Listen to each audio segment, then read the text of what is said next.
The College of Veterinary Medicine at Kansas State University has selected its 2013 Alumni Fellow, a 1980 graduate out of the college and spending many years at Washington State University researching the area of animal diseases and excelling in that area with the accent on biosecurity.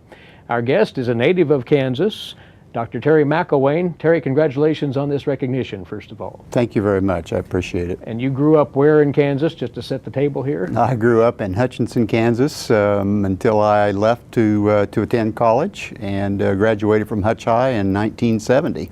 With an early aspiration of entering the animal health field then, or?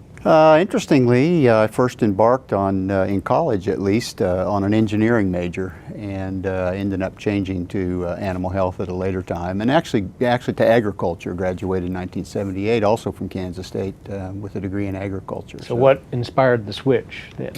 You know, it was interesting. One of the things, and I didn't have a farm animal background at all, other than family farm, but we lived in town, so I had some contact with animals and some with veterinarians, but it wasn't really until I had moved to Manhattan and started to have more contact through the ag program here, and also through a job I had with the Animal Resources Unit for the College of Veterinary Medicine. And working with those animals really was the turning point for me, I think, in making the decision, yes, that's the direction I want to go. And then you achieved your D.V.M. from Kansas State again in 1980. What was your initial career path from there then? Well, when I was in the College of Veterinary Medicine, I became very interested in pathology, and I actually entered a master's program in pathology at the time. And Kansas State had some outstanding internationally recognized pathologists. Horst Leipold was one, Sam Krukenberg, Jim Cook, the quiet Jim Cook, who was a mentor for me in pathology. So I thought for a while that pathology was the direction I was going to go without question, and I became much more interested in large animal practice around between my third and fourth years, and focused on that in my fourth year and decided to go out and get at least some experience in clinical practice. And so at that time I went out looking for dairy practice. And that's where I ended up. And whereabouts was that there? That was in Pennsylvania. It's a funny story. I interviewed at several places. Jobs, there weren't a lot of jobs at the time, but Pennsylvania sold me because of the cinnamon rolls.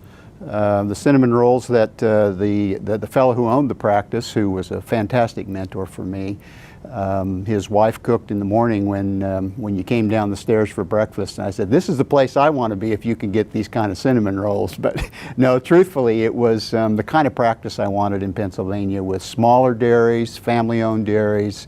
They were Mennonite and Amish communities that we worked with, took extremely good care of their animals, and that was the kind of practice I wanted to be involved with. So that led me to Pennsylvania for a year, it turned out, only. And then you, changed gears and went back into academia, what? Yeah, I did. I sensed after, probably 8 or 9 months of practice, maybe a little bit before that, that it probably wasn't what I wanted to do the rest of my life. And I had a young family at that time. And I thought, you know, if I'm going to go back to school and I'm going to do something different, I really need to do it. So I went back into pathology and had a great head start, I must say, in pathology, and I owe that to Kansas State and what I learned during vet school here during those years, and focusing on pathology a little more maybe than most students did. Had a tremendous start and ended up going back to Washington State University at that time, and joined actually a classmate of mine there, Dr. Guy Palmer, who's a former Alumni Fellow of the college as well, and joined him in a graduate program at Washington State and a pathology residency. And there you've stayed since, right? Almost. 1981 through the current time, minus about 2.5 years. When I finished the program at Washington State, I decided to take a faculty position elsewhere, and I went to the University of Florida for between 2 and 3 years, 2.5 years actually at the University of Florida, and then ended up coming back to Washington State University to be on faculty. I think my wife and I both realized that it was the place we wanted to call home and the place we wanted to raise the kids, and had the opportunity to come back and decided to come back to Washington State. And then in the early 1990s, you became involved with the Washington Animal Disease Diagnostic Laboratory, and that's where you remain to this day? It is. So I came back and had an appointment at Washington State on faculty that was a combination of research, and my interests were in infectious diseases and along with a diagnostic laboratory appointment as a pathologist with a clinical appointment. So I balanced those two for a number of years, and then the director of the laboratory, who was a fantastic mentor of mine, really I owe a lot to him. His name was Tony Galena, passed away this last year. He decided to retire, and they began a search for the director of the laboratory. The initial search was not very successful, and with some arm twisting and some pushing going on, they convinced me, despite being pretty early in my career actually, to take on that role. And in retrospect, I'm very, very happy that I did, and things have worked out well, but I was a bit tentative at the time about taking on that kind of leadership responsibility at a fairly young age for that in academia. But you've been associated with that laboratory for 20 years now. I have. And when you look back on that tenure, what do you consider the high points or the crowning achievements, the things that stand out to you during that stint? One thing I think is that I found what I was pretty good at, and that is building programs. And so I think the accomplishments as far as the diagnostic laboratory is concerned at Washington State was to expand the programs tremendously and build new programs and involve the lab in some new things through the years to be what it is today, which I hope really is recognized as one of the top diagnostic laboratories in the country. And to be able to do that, I think, in an academic environment was very important to me, because we always maintained a connection to science. We always maintained a connection to research. That's what we are at Washington State. We're not a huge laboratory, but we have a very, very solid fundamental grounding in science and in research and critical thinking, and I think all of those have contributed to make the lab what it is today. And then I ended up having the opportunity to be involved at a national level. And let's talk of that. Yeah, so about the time that around 2000 or so, 2001, around the time of 9/11, around the time of the foot and mouth disease outbreak in the United Kingdom, with devastating losses of animals and people and economic welfare and well-being of the UK. The United States, rightfully so, I think, began to place a higher priority in the area of biosecurity and protection from agro-terrorist agents, bioterrorist agents, as well as exotic agents that could be naturally introduced, if you will, into the United States, and the devastating impact that would have.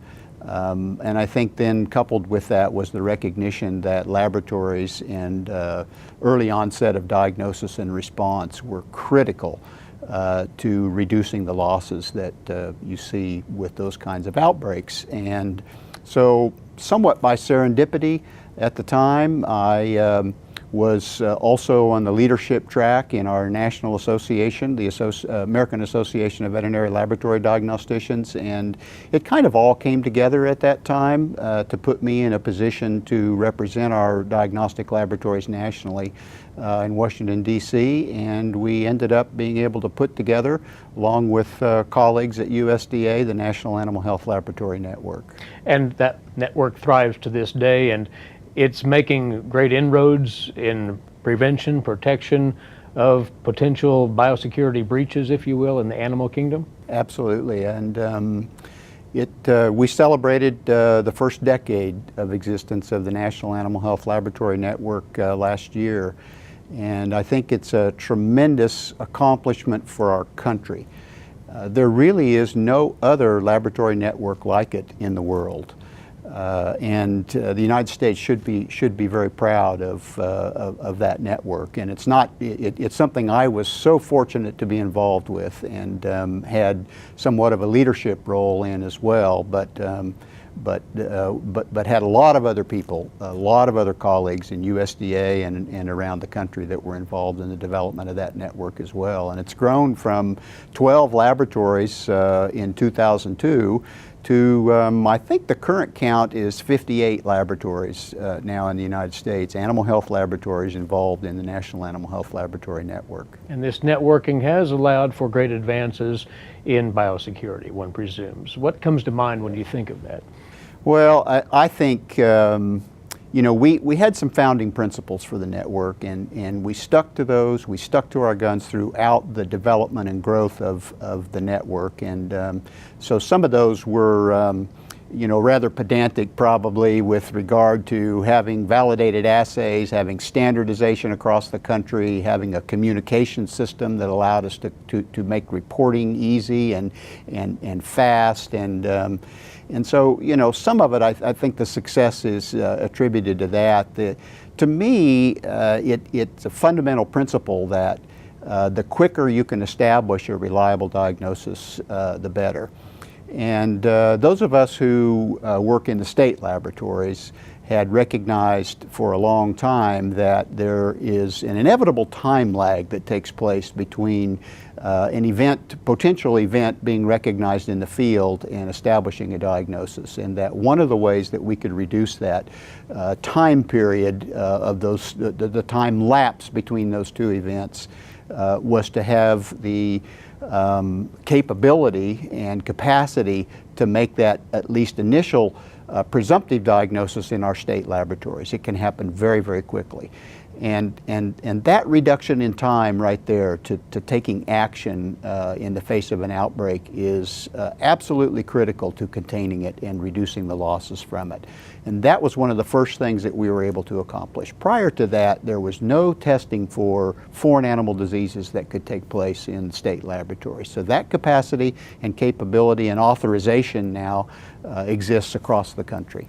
Livestock interests, for example, in this state and other states can feel quite assured that the system is really strong in this area, and the protection, the firewalls, if you will, are, well, there's always tweaking to be done, but they're certainly solid. Yeah, we always have tweaking to be done. That's why we continue to meet and tweak a little bit. But I think that those advances with the network have been fundamental in preparing us to respond to an outbreak like that should it ever occur. And the reduction in time, you know, I think cannot be underestimated. If you look at models of the United Kingdom that have several different models that have been developed based on that historical outbreak in the United Kingdom, as well as predicting what would happen within the United States.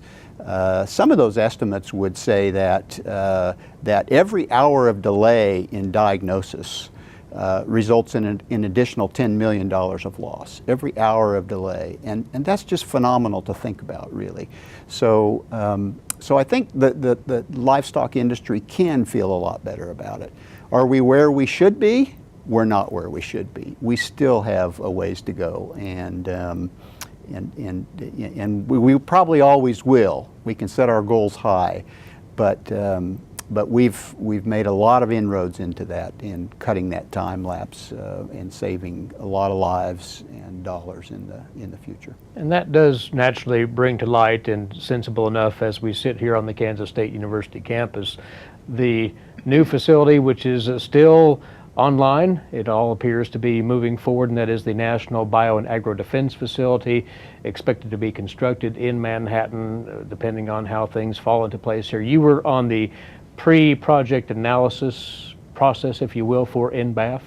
Talk about that, and talk about your perception of that facility and its significance. Yeah, it's interesting because I had the opportunity to chair actually the fast track study that was tasked with re-examining, first of all, the need for an NBAF facility in the United States and establish what would be an ideal system to have in the United States with regard to an NBAF-like facility.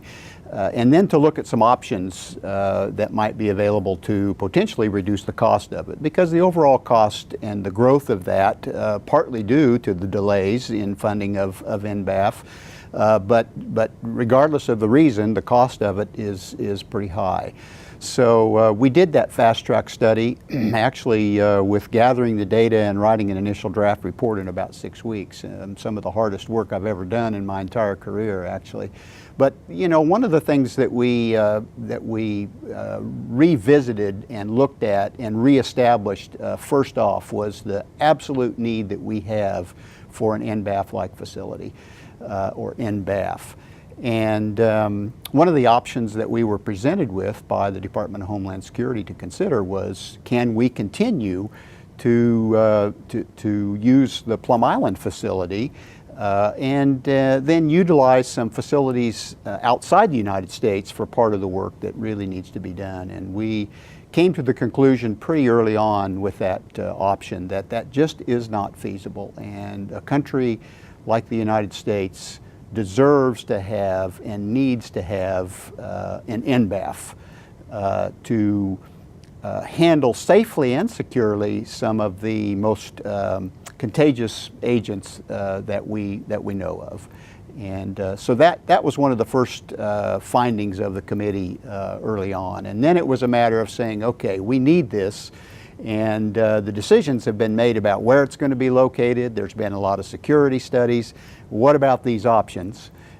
We felt that there were possibly some options of reducing the total cost of NBAF, but in the end we didn't feel like we had enough information to really say for sure what that reduction in cost would be. And it appeared to us that it likely was not going to be a great deal of savings with the facility now at the stage it was with the design and planning that had gone on. So, but that's that in essence is a summary of what the committee found. But it was a great opportunity to revisit all that and reestablish the need for a facility like that in the United States. And as for the cause of animal disease research, biosecurity, absolutely. It's essential. It's an absolute must, you're saying? Oh, absolutely. Yeah, I don't think there's any question about it.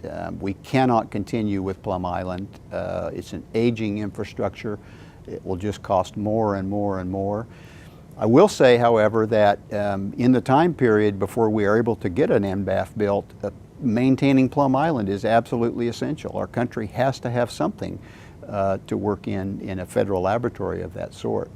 One of the things we found was that it actually, the greatest strength probably is actually going to be in a new NBAF facility, but also coupling that with the tremendous expertise that exists across our nation in our academic environments in particular, as well as actually some of the other federal laboratories that have been built since the time when the conceptual idea of NBAF first came about.